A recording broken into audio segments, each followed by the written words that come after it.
Hey guys, how's it going? Ernie here.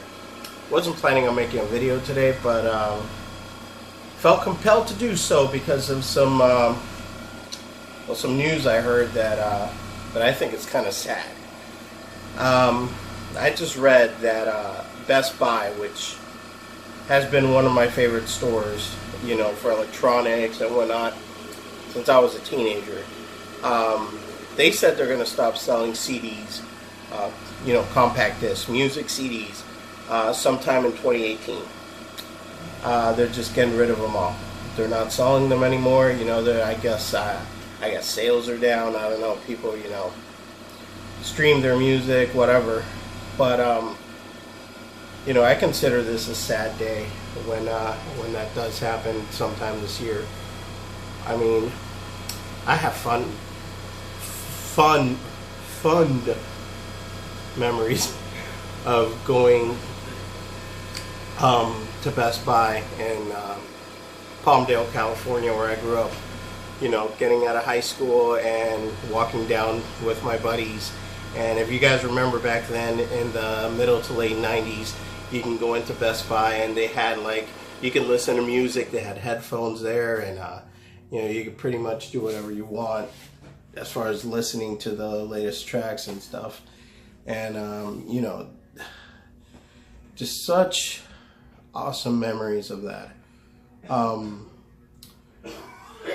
Yeah, this right here, this bad boy.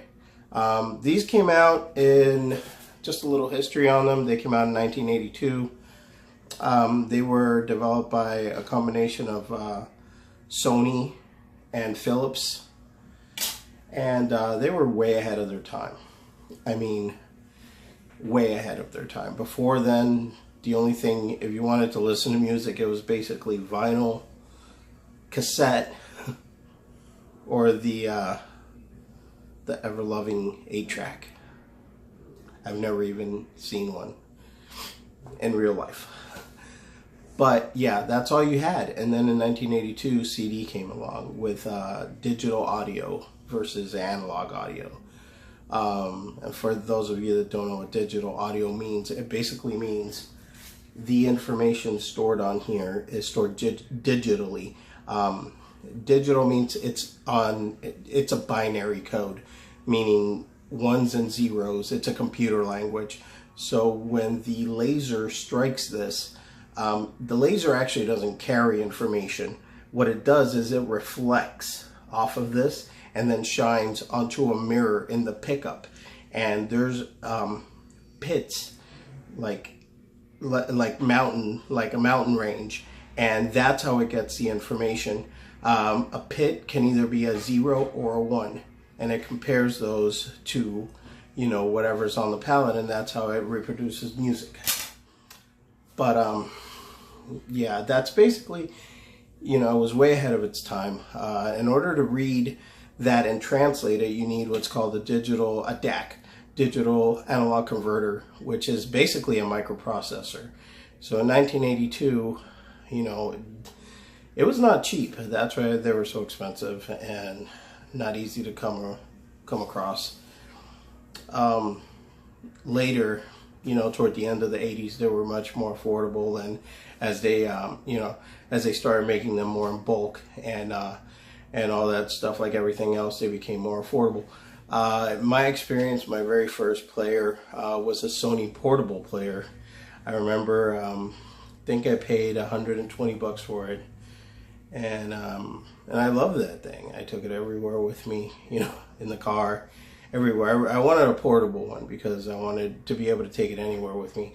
The only bad thing is it skipped like a motherfucker, and you know, it was early enough to where it still didn't have that extra skip protection, which to get that extra skip protection, you have to have extra memory in there so it can actually buffer the information. So if a skip does happen, the part that skips is in memory and it just plays it.